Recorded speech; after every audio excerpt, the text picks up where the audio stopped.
سب سے پہلے یہ بتاؤ کہ محرم میں تعزیہ دیکھنے جانا کیسا ہے؟ گناہ ہے۔ کیا ہے؟ گناہ ہے۔ گناہ ہے۔ تم کھڑے ہو کے بتاؤ کیا ہے؟ گناہ ہے۔ ٹھیک ہے، بیٹھ جاؤ۔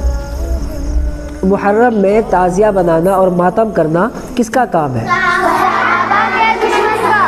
کس کا؟ صحابہ کے دشمن کا۔ تم کھڑے ہو بتاؤ، کھڑے ہو کے بتاؤ۔ صحابہ کے دشمن کا۔ ٹھیک ہے، بیٹھ جاؤ۔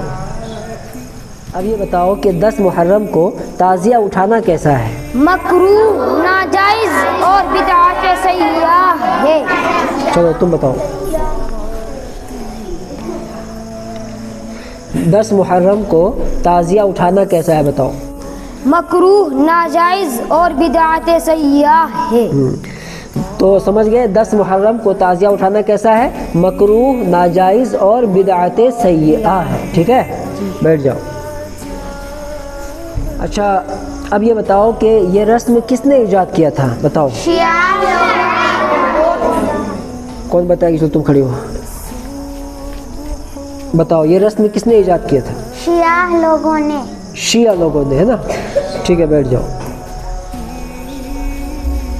تو بات سمجھ میں آ گئی کہ محرم کا تعزیہ دیکھنے جانا کیسا ہے؟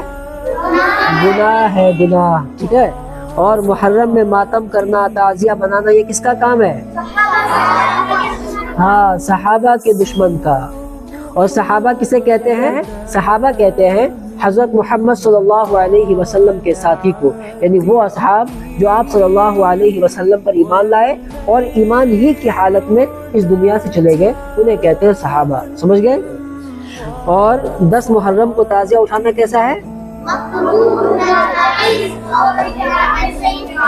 ہاں، مکروہ، ناجائز اور بدعت سیئہ ہے۔ ٹھیک ہے نا؟ اور یہ رسم کس کی ایجاد کردہ ہے؟ شیعہ لوگوں کی ایجاد کردہ رسم ہے۔ تو ہمیں کیا کرنا چاہیے؟ ان رسموں سے پرہیز کرنا چاہیے۔ کیا کرنا چاہیے؟